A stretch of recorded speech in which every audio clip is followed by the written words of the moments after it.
Hi, this is Ashita Datta, a legal intern at Lexis & Company, and today I will be talking about the Shabnam and Salim case in the context of the Supreme Court. The Supreme Court on 23rd January 2020 reserved its judgment for the review petition filed by two convicts of the Amroha murder case.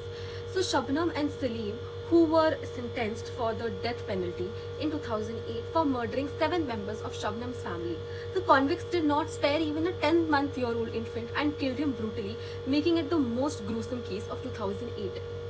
It was awarded capital punishment by the Sessions Court in 2010, with the same being upheld by the Allahabad High Court and the Supreme Court in 2013 and 2015.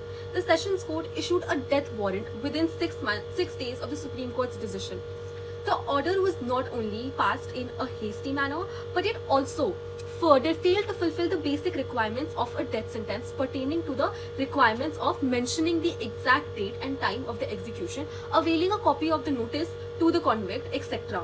Further, the order overlooked the principles of a fair procedure and the right of legal remedies available to the convicts under the Constitution of India.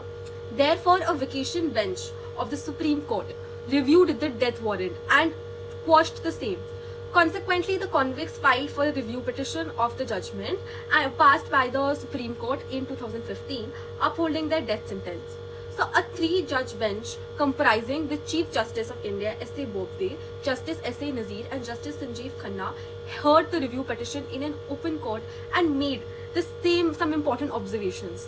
So, the main question before the bench was whether the behavior of the convicts should be considered for commuting the death sentence to life imprisonment. So this video explains the judgment passed by the Supreme Court and the important observations that the Apex Court made. So what were the facts of the case? On 14th April 2008, 7 members of this same family were brutally murdered by some assassins.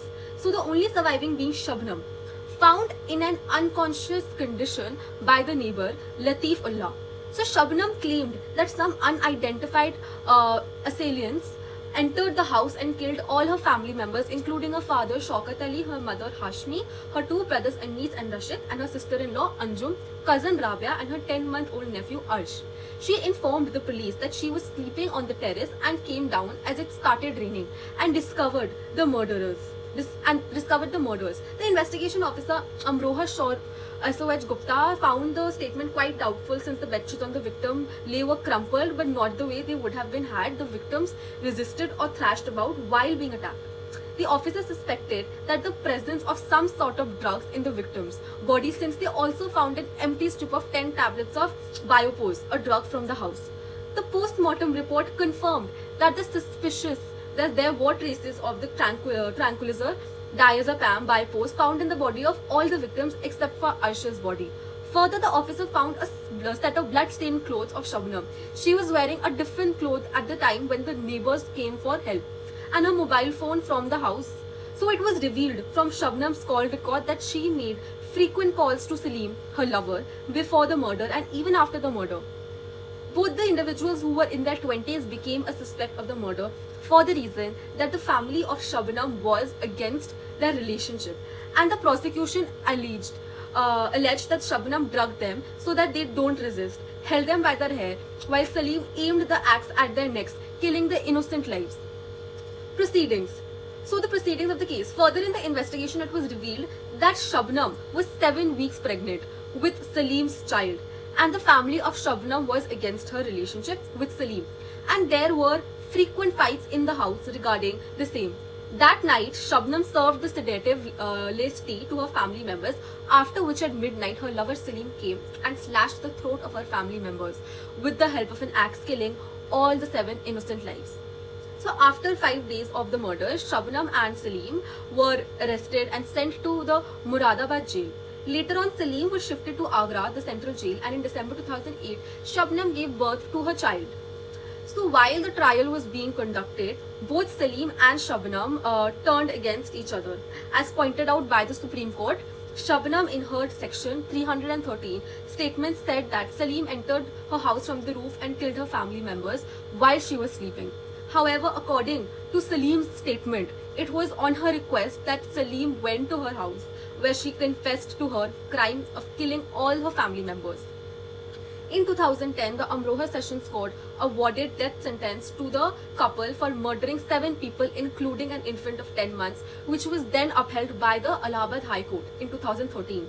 In May 2015, the 3-judge bench of the Supreme Court upheld the death sentence and the issue of the death warrant. So consequently to the Supreme Court verdict, the Sessions Court of Amroha issued the execution and warrant of the capital punishment within a mere period of 6 days, citing the order of the executing the punishment as soon as possible. So it is essential to note that as per the Supreme Court rules 2013, any judgment or order of the Supreme Court can be filed for a review within a period of 30 days of the judgment or order. So, however, the court's order for the execution of capital punishment blatantly disregarded the convict's right to file for a review petition and seek mercy from the governor for commutation of the punishment. Thus, the Death Penalty Litigation Clinic of National Law University Delhi, along with Shabnam, filed a writ petition for quashing the execution order. So, the vacation bench of the Supreme Court, comprising of Justice A.K. Sikri and Justice U.U. Lalit, quashed the execution order of the Sessions Court, citing that the warrant was issued without observing the mandatory period of 30 days provided to the convicts to file a petition for review of the Supreme Court's judgment, dated 15th May 2015. The Apex Court observed that the right to life under Article 21 of the Constitution of India extends to the death row convicts as well, and the order passed by the Sessions Court was merely a hasty order passed without the waiting for the convicts to exhaust the legal remedies that are available to them.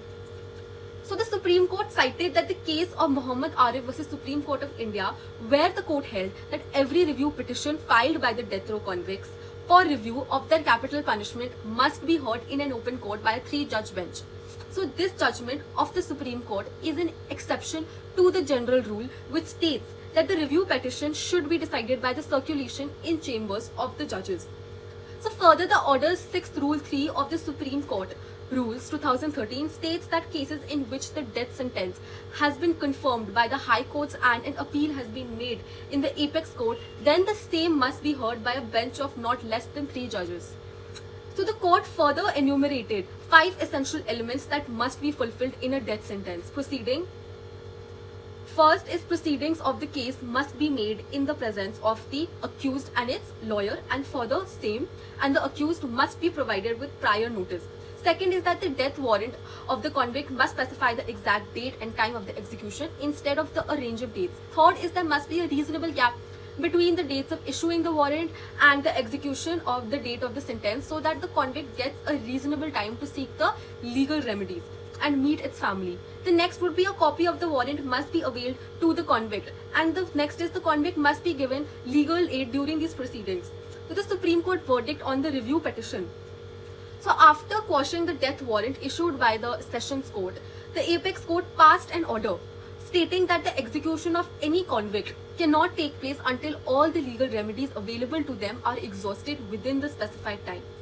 After the order, Shabnam and Salim filed for a review petition of the Supreme Court judgment dated 15th May 2015. A 3-judge bench comprising the Chief Justice of India S.A. Bobde, Justice S.A. Nazir and Justice Sanjeev Khanna heard the case in an open court, and the main contention presented by the counsel of the convicts, comprising senior advocates Anand Grover and Meenakshi Arora, was the good conduct behavior of the duo during their incarceration of. However, the bench asked the counsel to give out a list of cases where the punishment was commuted on the conduct of the good behavior. So the bench stated that a lot of compassion is generated for death row convicts, overlooking their actual acts. So an innocent must not be punished, however, a guilty should not be spared as well. So on the point of the good behavior, the bench focused upon the killing of an infant by the duo. The bench stated that the purpose of the court is to serve the society, and thus they cannot forgive a convict only because of his or her good behavior with other convicts. So the bench further observed that every criminal is said to have a good heart, but that does not mean that his criminal act can be overlooked. The crime committed by the criminal is to be taken into consideration as well. So the bench also reserved its judgment of the upholding the death penalty by stating that it was a purely premeditated offence with meticulous planning, since the family of Shabnam was against the relationship with Salim, and thus the duo decided to get rid of them and acted on the same. The bench held that the finality of the death sentence is extremely important and one cannot go on fighting endlessly for everything. Thank you so much.